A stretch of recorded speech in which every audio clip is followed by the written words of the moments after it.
Yankees out of it early last night, down 7-0, blown out by the Sox. Hanging Slider. Back here, first things first, with Bart Scott. We are going viral. Kawhi Leonard and Paul George were officially introduced as members of the Clippers earlier this week. Many fans around the NBA were happy about this, but actor Jack Black was not enthused. Take a listen. Right here first, Kawhi Leonard. Woo-wee! Won the championship, MVP, and now he's in Los Angeles. Wrong team, though, dude. Why don't you come to the Lakers? The three-headed Hydra. You would have won a four-peat. Duh. Come on, man. It's exciting, though. It's good to be alive during the epic head-to-head battle of Lakers-Clippers. LeBron, Kawhi. The battle will be bloodthirsty. Who will emerge victorious? LeBron will, of course. I'm changing gears now, Kawhi. You're going down. Hater in the house. Oh, that was awesome. Yeah. It's good to see Jack Black's alive. I haven't seen him in a while. We sat here in the whole commercial break, had no idea that was him. See, that looks like maybe he's hanging out in your old neck of the woods. Little Hollywood Hills estate. Nice little backyard. Yeah, they have those special little pines up there. They only grow them in certain parts of the world. Yep, absolutely. Jack Black living his best life. I didn't know where. Yeah, I could do a day with Jack Black, man. Oh, well. An afternoon. How many? What? Stop. See, Don't test me. You're approaching 30 years. Oh, no, you don't want to reset the clock. No, I'm not going to be drinking. No. I can have a lot of fun. Oh, yeah. Honestly, I miss 60% of the conversation that happens out here. We know. 60? Back to the Cowboys. Most of the team boarded a plane yesterday from Dallas to Oxnard, California, side of the Cowboys training camp. One notable absentee, Ezekiel Elliott. Zeke still has the opportunity to show up today in order to officially avoid a holdout. Bart, what do you make of this? I mean, I think that he's doing the right thing. This is when he's going to have the most leverage. This team is in the window. He's last on the list to get paid when he should be first. Do you think he's going to hold out? You think he's not going to show up to camp? I would. I think Le'Veon Bell really set a precedent when he decided to stay out for a whole year. And I don't think Zeke will stay out a whole year, but I think he'll stay out long enough to put the pressure on them. Like I said before earlier this week, you know, Jason Garrett didn't get that friendly 2-year extension. No. He's coaching for his life. He's on call, so I'm sure he's going to continue to put that pressure. Why would I care about about Cooper, who's coming in from another organization? I'm homegrown. I've lived up to my expectations. I've exceeded my expectations. He's 37% in the offense. He helps you. He helps that offense and the defense. He's the best offensive player and the best defensive player because he eats up clock. He keeps the chains moving, allowing that defense to be rested, to come out so they can play with their hair on fire. He's the most important piece on that team because he makes everything go. He's the engine. Without him, you're just a shiny car. And you don't have to be the quarterback. I know the quarterback will get the highest salary, but it don't from a priority standpoint. Remember the great teams you were on, man, the highest paid players, them defensive players. Yep. They made all that money. And to think that other guys in the locker room aren't watching and don't know, they realize the pie is this big, and they realize right now Dallas got a sliver. And to me and my family and moving forward is the most important thing. Now, I'm not going to say anything to my teammates, but we start talking about playing football. When they start passing out that money, let's start with who's the best at doing that. That's what we're here for. I used to tell Randy Moss, man, we are in the business of catching touchdowns. And he used to look at me and be like, how's business? I'd be pretty damn good. All right? So we should be getting the money, and that's what Zeke should be thinking about. I think you make a great point, even though they traded for Amari. He wasn't drafted by the Cowboys. Not enough sweat equity. So I could understand, and Amari being probably the quietest of them all, I could get him by a promise, I'm going to take care of you. Yep. Zeke's a running back. What happened the last 2 years as far as Le'Veon Bell, I believe that's very important. But also in that 2-year window, we saw a running back who was considered one of the best, Todd Gurley, get an extension with 2 years, which led Zeke and his team to believe that they should be extended next. And let's talk about Amari for a second, because the reason we've all just said Amari has to get paid is because you gave up a first-round pick for him, so you don't want to risk losing him.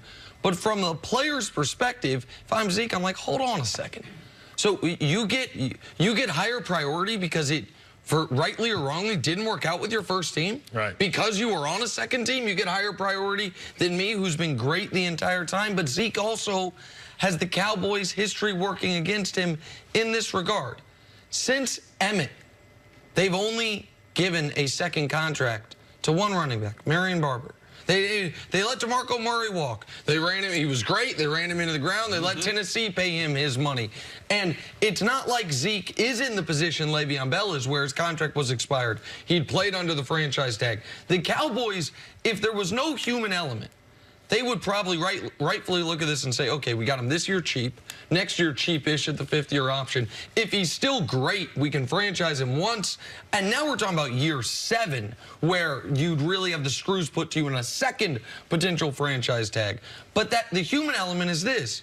If Zeke has the stomach for it, he can wreck the whole thing by not showing up. I think the Cowboys can be better than the Eagles this year. I know people are very high on the Eagles. I think the Cowboys can be better.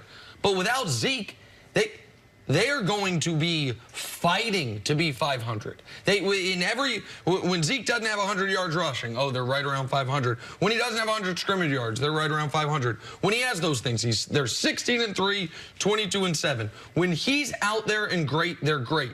When he's not out there, they were 3-3, and when he's not great, they're mediocre. Like, they have to have him. He knows that. The question is, will he actually have the stomach for a holdout this early in his career? What do you think, though, is going to happen? How do you think the whole thing is going to play out? You think he does hold out from camp? He doesn't show up today? In this situation, my advice would be to go to training camp, work out with my teammates, get ready for a spectacular season, because you can't get ready in the way you need to get ready at home. You can have trainers, you can have everything, but you can't have anyone dragging you down from the backside. You can't simulate blitz protection. You can't simulate two-a-days. You can't simulate the tough conditions that you have. If it was me, I'm practicing. I'm not playing in any of the preseason games. And Jerry, Steven, if we have not come to an agreement after that 4th preseason game, I'm going to be headed home. I'm not going to be coming back here, and I won't be playing this season. But what's going to be the narrative if he gets hurt in camp? Oh, they're going to feel sorry for him. Everybody going to cry for him. But he's not going to get his money. Like, the difference between him and the other guys is he has the shortest shelf life. Yes. They got double the shelf life he has. He's been in the league 4 years. He's going to get hit over 500 times, or at least over 400 times. He's talking about he can get in shape to carry the ball 500 times. Let's talk about those blitz pickups and all those things.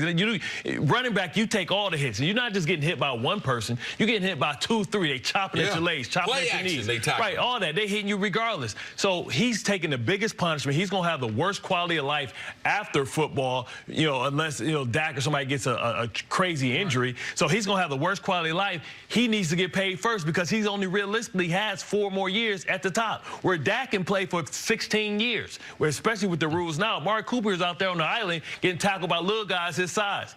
Zeke's getting hit by defensive linemen, linebackers, blitzers, all that stuff. So he needs to get paid, because he's doing all the hard work. Well, and the other thing for the Cowboys is they paid Tyron Smith after 3 years. Todd Gurley, Zeke could come to him and say Todd Gurley, and they can say, well, that's the Rams. Yeah, that's their business. But then he can say, okay, Tyron Smith.